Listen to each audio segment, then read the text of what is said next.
It's another edition of Time About the Movies, and today we're taking a look at the films of April 9th, 2004. 5 films to look at today. We've got a sandwich of comedies. We've got a sandwich with 2 comedies as the bread, and then some movies that were not as successful. Actually, most of these movies were not really successful, but that doesn't mean most of them were bad. Actually, kind of looking at the list here, most of these movies are pretty bad, except for one. And it's not the one you'd probably think it would be, but let's go ahead and get right to it, and I'll show you what I mean.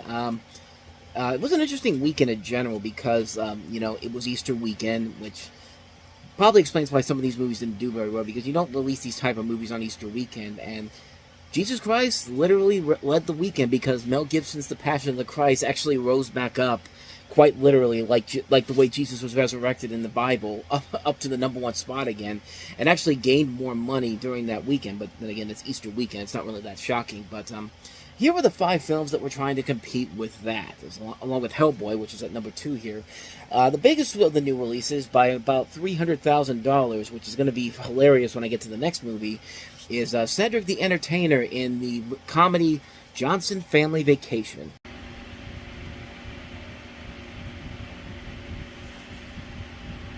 Nate Johnson has a new set of wheels. Hey, Dad. Three-wheel motion, hydraulic switches. For an old-fashioned family vacation. I can already smell my mama's cooking. Let's go! Son, you want to learn how to drive? Use your first lesson. You see what she's wearing? I made this outfit myself. Get upstairs and finish making the rest of it. A family of 5. I thought I told you to leave that rap stuff alone. Nobody who's been shot. Tupac Shakur, shot. Notorious B.I.G., shot. Marvin Gaye, shot. Hey. 1,500 miles. I didn't sign up for some Indian village. I'm 1/8 Cherokee. Ow. Back off, my daughter. I dance with wolves. 3 long days. I wouldn't have done that if I were you. Chips, one of my favorite shows. You got like a chocolate chip. This spring, Look, Daddy, that lady needs a ride. Never pick up strangers. What the? Hold on. What are you doing? Baby, what would Jesus do? the Johnsons are getting a crash course Oh my God, in the true meaning of family. I'm gonna take care of you. Hello, Uncle Earl. Ooh, give me a hug. Look, sit here, put the hot butter yellow. Join Cedric the Entertainer, Bow Wow, Vanessa L. Williams, Solange Knowles, and Steve Harvey. My baby brother Nick. Mama's little mistake down at the lake. Their vacation will be 1 part brawling We should get a trophy for being married to these men. and 1 part bonding. Haha, you wild. Good night, mate. No, come on, I'm gonna need those. Hey, go, watch the hand. Johnson Family Vacation. What the hell? Spend some quality time with the Johnsons. Hi, Jason Momoa. You're going to be cool in about 10 years' time.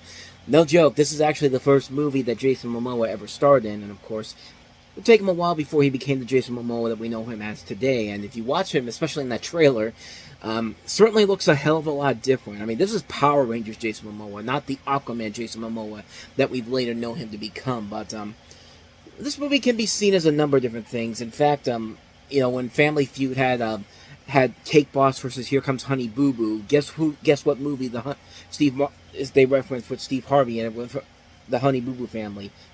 This one right here. That's probably the only relevant thing about this particular movie. And in fact, it's kind of weird. 2003 was the year where you had a lot of movies where white people were trying to act black, like Malibu's Most Wanted, Head of State, Marcy X.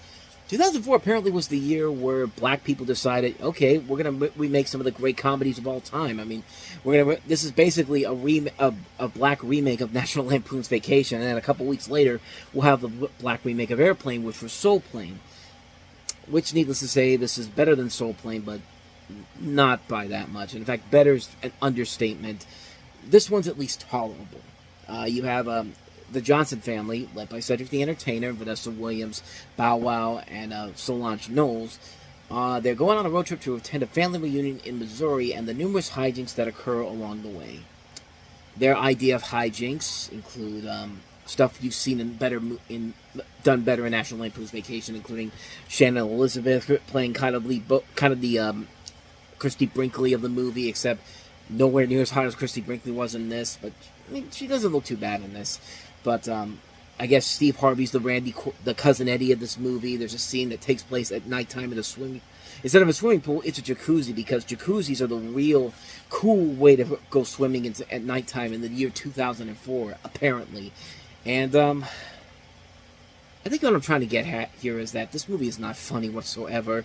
It is a really lame comedy. At least a movie like RV, which is a complete ripoff of National Lampoon's Vacation, was at least trying and actually did have funny moments in there. That's one of those movies where it's just like, it doesn't look that good on paper, but trust me, after watching Johnson Family Vacation, RV looks like a better vacation movie by comparison. I mean, this is lazy humor. Like, this is not funny whatsoever.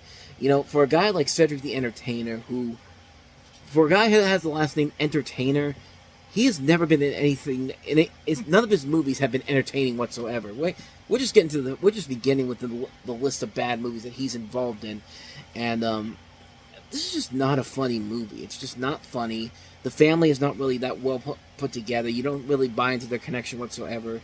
The jokes don't land. The humor isn't really that set up well. The story is bland and mediocre. It's just a lackluster film that has zero effort put into it whatsoever. And it's lazy. It's just lazy humor. It's the type of comedy that just tries to entertain you by ripping off something that's far superior and does this job way better than whatever the hell they're trying to do here. And there's nothing of value to this movie whatsoever. Like, there's not one single laugh in that trailer, and usually that's where you put the best jokes in there. And if that's the best jokes they have in this movie, then that's a bad sign right there. It's a bad movie. It's a really bad movie. But yeah, unfortunately, it was a success. It did make money. It was the most successful movie of the weekend, which again isn't really saying a whole lot. And I think it's hilarious that this movie in particular beat out the next movie, which had the bigger budget, the higher ambitions to it, but failed on a number of different levels. And that movie is The Alamo.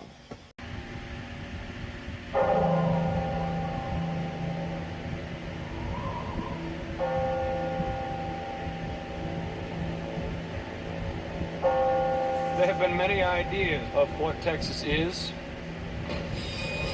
what it should become. We are not all in agreement. But I'd like to ask each of you what it is you value so highly that you are willing to fight and possibly die for. We will call that Texas. There are only a few hundred of us. They are nearly 4,000 strong. But if you wish to stay here, in the Alamo, we will show the world what patriots are made of.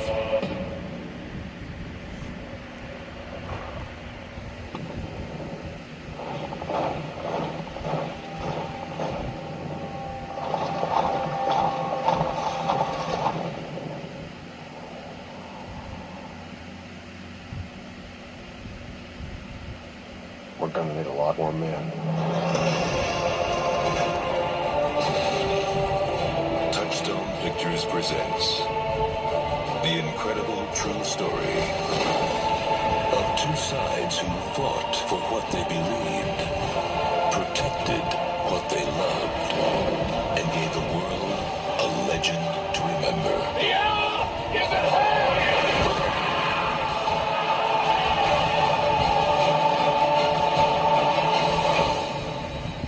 Alamo.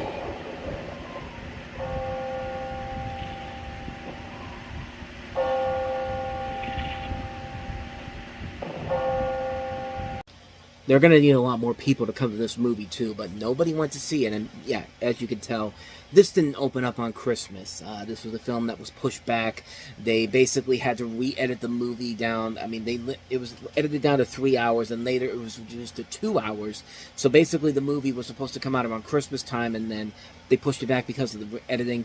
even the original edit for this movie really would not have added anything to this movie whatsoever, because this film bombed hard. It lost Disney over $140 million, cost $107 million to make, only bringing back just $25 million total.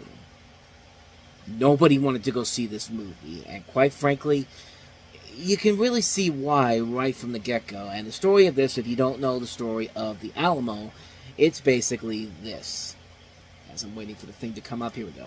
An historical drama detailing the 1835-36 Texas Revolution before, during, and after the famous siege of the Alamo, which took place in 1836, where 183 Texans and Tejanos, Mexican-born Texans or American-born Texans, commanded by Colonel Travis along with Davy Crockett and Jim Bowie, who were besieged in an abandoned mission outside San Antonio by a Mexican army of nearly 2,000 men under the personal command of the dictator of Mexico, General Santa Anna, as well as detailing the Battle of San Jacinto on April 21st, 1836, where General Sam Houston's ragtag army of Texans took on and defeated Santa Anna's army, which led to the independence of Texas. You find that interesting? Because, that's the whole movie in general, and it would be, if they hadn't just gotten somebody who had directed Dennis Quaid in The Rookie, which is a much smaller movie, and then given this big budget film, I think with a better director, this probably could have had some value to it. I mean, maybe you got somebody like Peter Weir, like something like what he did with Master and Commander. This is a movie that just really doesn't work for a number of different reasons, and it's a film that, Ron Howard was originally attached to direct this movie, and because there was a lot of creative differences between Ron Howard's company, Imagine Entertainment, and Disney, particularly over Howard's budget. Disney originally rejected the proposal he had and due to the project not moving forward in time, he stepped down as the director, and he would stay on as the producer, stating in an interview that he wasn't interested in making Alamo as a PG-13 movie or a PG movie. I didn't get it, I just didn't understand it, whereas I didn't understand it through a different filter. Though an R-rated, very intense, showing sacrifice, showing pain, all those feelings, I didn't understand why you should do it the other way. Like, why not do an R-rated version of this? I mean, I don't know why they thought this was sell as a PG-13 movie. What kid is going to want to go see this movie? And even if you're seeing it for a school assignment, which they did a lot back in the day. Gods and Generals was like that too. You don't want to watch a movie like this. This is a bland, boring movie about an event that should be seen as this big, epic saga. Like, this is the type of movie that Kevin Costner should have made. Because he probably could have made this a lot better, even though, and not do what he's doing right now with Horizon, which is wasting everybody's time with these massive $100 million movies come to think of it, even he probably wouldn't have been able to save this movie in general. Well, like, they took a story that is so fascinating about the Alamo and how these guys were able to have these battles before it, and they just completely botched it with a film that is not funny, not even, why am I even saying funny? I'm thinking it's a comedy. No, it's not engaging, it's not epic, it's wasting a lot of talented actors in here. Dennis Quaid, Billy Bob Thornton, Jason Patrick, Patrick Wilson, Jordy Malone, Emily Deschanel, Tom Everett. I mean, just, this is like this is almost equivalent to Heaven's Gate. Like, it's that bad of a movie. The original cut of Heaven's Gate, of course, being the really bad movie, and although later on it did eventually find a following to it. Imagine that, except this one doesn't have a following to it, except the fact that it's an over-budgeted piece of garbage that wastes too much time trying to figure out how many explosions we can put into one movie instead of actually trying to tell an engaging storyline. And this is the biggest problem with the film. It doesn't have a good storyline to tell, even though it is inspired by one of the great stories in American history. But they're trying to make it the equivalent of something like Pearl Harbor. And Pearl Harbor was not a good movie, even though it made money. Pearl Harbor was a massive misfire on so many different levels. It's just a terrible movie. It's just one of the worst movies of the year. Another big budget failure for Disney, considering that they just had Home on the Range the week before. It was a bad year for Disney in 2004. It started the year in 2004 because they've already had 4 movies out, and it's 4 notable big movies out, and 3 of them were major flops. The Confessions of a Teenage Drama Queen, Home on the Range, and now The Alamo. And we're only 4 months into 2004, but I mean, it will get better eventually. Just not right now, though. But So that is the Alamo. So let's go ahead and move on to our next movie, and that is Anne Hathaway in the family adventure Emily Enchanted. It's Ella Enchanted.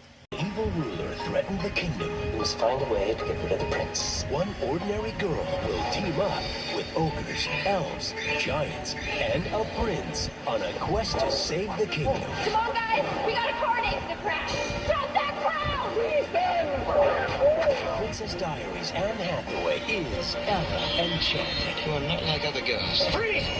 Oh? You have no idea. Rated PG. In theaters everywhere Friday, April 9th. So this is based off the book of the same name, and it stars the big breakout star of 2001, Anne Hathaway, and it's written by Karen McCall Lutz and Kirsten Smith, who wrote one of the big breakout hits of 2001, that was Legally Blonde. And in this story, you have a satire of the fairy tale genre, where you have Anne Hathaway as this princess who's been cursed as a baby since she was a baby, and does everything that she can do to fall in love with a young prince who has lived a difficult life. Along the way, she discovers the truth of an event that happened to him in the past that could change everything. So, the film, in a way, is kind of like a mix. It's kind of like trying to be kind of a live-action Shrek, because it is a satire of the fairy tale genre. But, of course, Shrek did it better, and this is a film that has a lot of high ambitions to it. A good cast overall, with Hathaway, Hugh Dancy, Carrie Elways, Vivica A. Fox, Joanna Lumley, Minnie Driver, Eric Idle. A good cast in general, a good idea in general, but just a movie that works better in animation. I mean, they've tried that. Like I said, it's basically trying to be a live-action equivalent to Shrek, but Shrek works because it's written by smart people, it's written by funny people. The movie in general is just a great film, and it just works in animated form. Like, there's a lot of good ideas to this, but just poor execution overall, and a director that just really was not really fit to do this type of a film. It's just a lazy story too. Characters that are not memorable whatsoever. Anne Hathaway's doing the best she can to save whatever dignity is in this movie left, but it's just not enough to save the film in general. It's a really, really dull movie, which has gone on to surprisingly have a cult following to it. I found out because this wasn't a big hit when it came out either. It was a film that was sort of an underperformer, but it's gone on to have somewhat of a following to it. You hear people talk about it sometimes. Remember fondly, and maybe, I don't know, maybe it's because I haven't seen it in a while, but to me, I just never really felt like this was a film that was really that great to begin with. It just felt like a film that had a lot of potential to it, had a really good idea to it, but just couldn't really get out of the funk that it was in, unfortunately. At least to me, it wasn't, so yeah, that is Ella Enchanted. So with that said, let's go ahead and move on to the next movie, another big comedy flop, and that was The Whole 10 Yards. Hitman Jimmy the Tulip is sensitive. I just vacuumed this rug. I need your help. Oz is scared. You're afraid of everything, Oz. That is so not true. You are a nitwit, Oz. Laszlo is mad. And Jill is glad. Why don't we go out and kill somebody tonight? Well... Bruce Willis, Matthew Perry, The Whole 10 Yards. Rated PG-13. Starts Friday, April 9th. That right there is why that movie bombed, because the original was an R-rated movie, and as we've talked about in the past, R-rated movies that have PG-13 sequels or remakes almost never work. Here's another example of that, and wouldn't you know it, from our old pals at Franchise Pictures. Thanks to falsified dental records supplied by his former namer, Oz, played by Matthew Perry again, retired hitman Jimmy the Tulip, played by Bruce Willis, now spends his days compulsively cleaning his house and perfecting his culinary skills with his wife Jill, played by Amanda Peet, a purported assassin who has yet to pull off a clean hit. Suddenly, an uninvited and unwelcome connection to the past unexpectedly shows up on Jimmy and Jill's doorstep. Oz is begging them to help him rescue his wife from the Hungarian mob, his wife played by Natasha Henstridge. To complicate matters even further, the men who are out to get Oz are led by Laszlo Gogolak, played by Kevin Pollak, a childhood rival of Jimmy's and another notorious hitman. Oz, Jimmy, and Jill will need to go the whole 9 yards and then some to manage the mounting mafioso mayhem. And yeah, you could pretty much tell how bad this movie is. I mean, this is a lazy sequel. Like, it's a sequel that's completely unnecessary. And like I said, PG-13 sequel to an R-rated movie. What makes you think that this is going to work again, especially for a film that's trying to bring the families involved as well? But, like, it got so bad that Matthew Perry wrote in the memoir that the film disappointed reaction in general basically curtailed his film career, and saying that this was the moment that Hollywood decided to no longer invite Mr. Perry to be in movies and sought more dramatic roles afterwards. And he headed back to television too. He had a couple of shows that were actually kind of good, like Mr. Sunshine, criminally underrated show Go On, and he's made a decent career. He made a decent career in television, and Matthew Perry did seem like a guy that was really on the cusp of becoming a movie star in general, but he just kept picking really, really bad movies, and this is the bottom of the barrel for him. Though I will say, with every negative criticism I've said about this movie, this has one scene in particular that will make me laugh out loud every time I see it. You know as a bedwetter? Hey, what does that say? Get it out of here. Why? Because I hate it.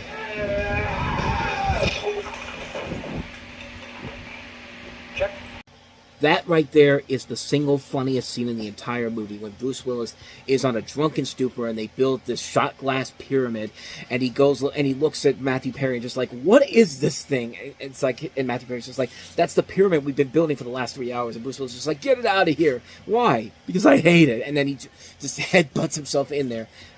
This movie is absolutely terrible, but that one scene in particular is the only reason I have a physical copy of that movie, so I can watch that scene over and over again. I don't care if it's online. I love that scene, even though it's in a really, really horrible movie. And this is a horrible movie, a terrible sequel that was not worth making it from the beginning. Just a bad movie, a really, really bad comedy. So with that said, we've had a lot of disappointments this week. Let's go ahead and wrap the show up on a positive note. And here's a comedy that I think is criminally underrated. The raunchy comedy, The Girl Next Door. I will always remember. I'll always remember. I will always remember. I will always remember. I will always remember the girl next door.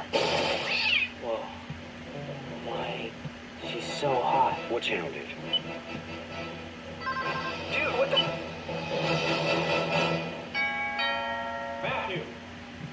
Matthew, come down here. What are we gonna do about this? No. Sorry. Dude, she comes to your house and she makes you strip, okay? Where's your juice? Damn.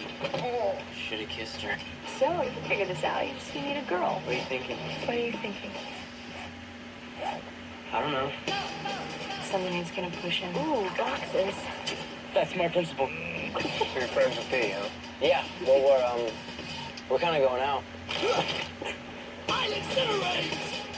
Someone's gonna make him do things he never thought he could do. Dude. Get in. All right, what? Matthew, you live in a crazy world. Drop your top out. That's not her. Yeah, it is. Matt, she's a porn star, okay? Dude, what would you have Katie? Don't mess this up.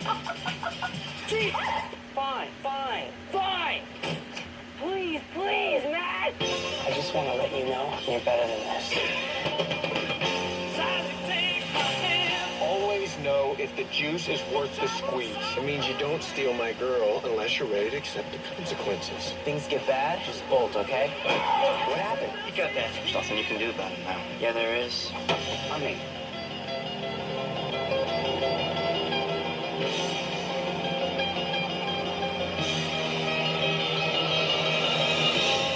I'm all right. Can I come in?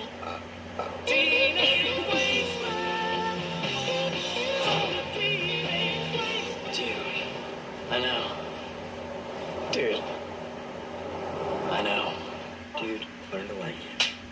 God, I love this movie. This is one of those movies that was not a big hit when it came out.